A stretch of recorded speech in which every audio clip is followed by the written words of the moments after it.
જય માતાજી મિત્રો, સ્વાગત છે તમારું અમારી વીએસ સરકાર ચેનલમાં। તો આજે આપણે વાત કરવાના છીએ કાળો પડછાયો, એક રહસ્યમય અને રોમાંચક લાંબી વાર્તા।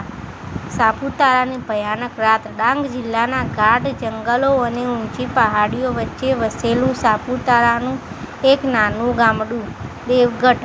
દિવસના સમયે કુદરતી સૌંદર્યથી મન મોહી લેતું આ ગામ રાત પડતાં જ એક ભયાનક શાંતિમાં ગરકાવ થઈ જતું।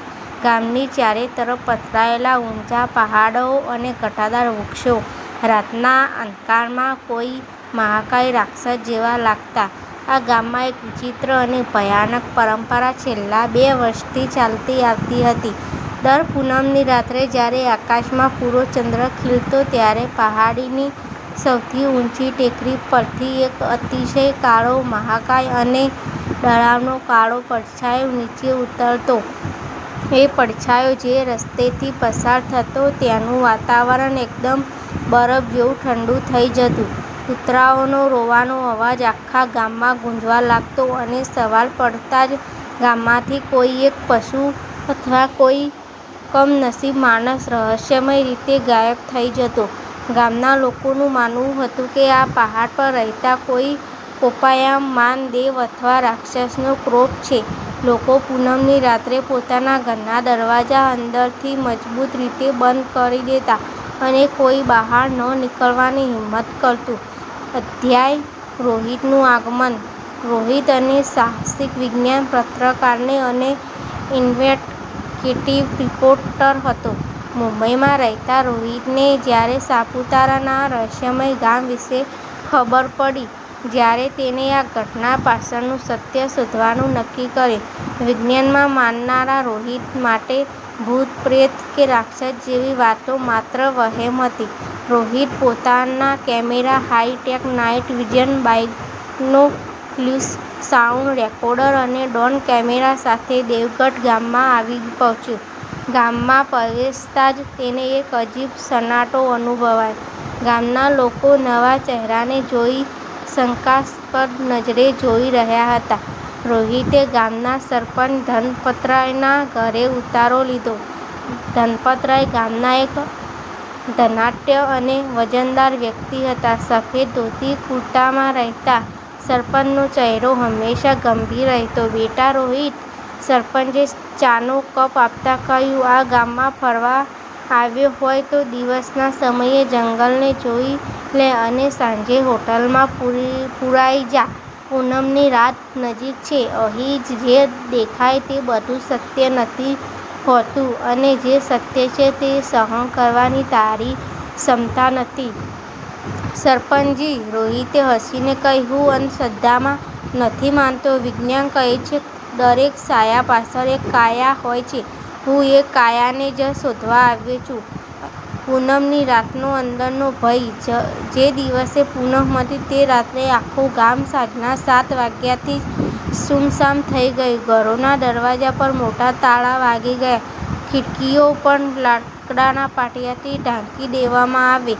રોહિતે સરપંચના ઘરના ઉપરના ઓરડામાં પોતાનો અડ્ડો જમાવ્યો। તેની પાસે 2 કેમેરા સેટ હતા। રાતના 11 વાગ્યા। પૂનમનો ચાંદ આકાશમાં એકદમ તેજસ્વી ચમકી રહ્યો હતો, પણ જંગલમાં એક અજીબ ડર ફેલાયેલો હતો। અચાનક વાતાવરણ બદલાવા લાગ્યું। તાપમાન એકાએક ઘટી ગયું। રોહિતના ડિજિટલ થર્મોમીટરમાં તાપમાન 15 ડિગ્રીથી સીધું 5 ડિગ્રી પર આવી ગયું। હવામાં એક વિચિત્ર સડેલા માંસ અને સલ્ફર જેવી વાસ આવવા લાગી। ત્યારે જ પહાડની ટોચ પરથી એક વિશાળ કાળો આકાર નીચે ઉતરતો દેખાયો। તે કોઈ સામાન્ય છાંયો નહોતો, તે લગભગ 15 ફૂટ ઊંચો, નિરાકાર પણ ચાલતો ફરતો કાળો ધુમ્મસનો ગોળો લાગતો હતો। તેની અંદરથી 2 લાલચોળ આંખો ચમકતી હતી। કાળો પડછાયો ધીમે ધીમે ગામ તરફ આગળ વધી રહ્યો હતો। રોહિતનું હૃદય જોરથી ધડકવા લાગ્યું। તેણે તરત જ પોતાનો કેમેરો ચાલુ કર્યો અને ઝૂમ કરીને જોવા લાગ્યો। પણ અચરજની વાત એ હતી કે કેમેરામાં સ્ક્રીન પર માત્ર ટેક્સ્ટ આવતું હતું, ગાયબ થયેલો પુરાવો। તે રાત્રે કાળો પડછાયો ગામના પાછળના ભાગમાં આવેલા એક ખેતર તરફ ગયો। ત્યાંથી એક બકરીના જોરથી બૂમ પાડવાનો અવાજ આવ્યો અને થોડો વારમાં બધું શાંત થઈ ગયું. બીજી સવારે ગામમાં હાહાકાર મચી ગયો. રામજી નામના ખેડૂતની ગાય અને બકરી બંને ગાયબ હતા, પણ જમીન પર લોહીના કાળા ડાઘ હતા અને એ જ અજીબ કાળા પગલાંના નિશાન હતા જે પહાડ તરફ જતા હતા. રોહિતે જમીન પરથી એ કાળી માટી લઈને લોહીના નમૂના એક કાચની બોટલમાં ભેગા કર્યા. તેણે પોતાના ડ્રોન કેમેરાથી પહાડનો સર્વે કરવાનો પ્રયાસ કર્યો, પણ જેમ જ ડ્રોન પહાડના એક ચોક્કસ વિસ્તાર લોકો શાપિત ગુફા કહેતા, તરત જ તેનું સિગ્નલ કપાઈ જતું અને ડ્રોન નીચે પડી જતું. અહીં કોઈ શક્તિશાળી ઇલેક્ટ્રોમેગ્નેટિક ફિલ્ડ. રોહિતે પોતાના મનમાં વિચાર્યું, આ કોઈ ભૂત-પ્રેત નથી, આ અદ્યતન ટેકનોલોજીનો ખેલ છે.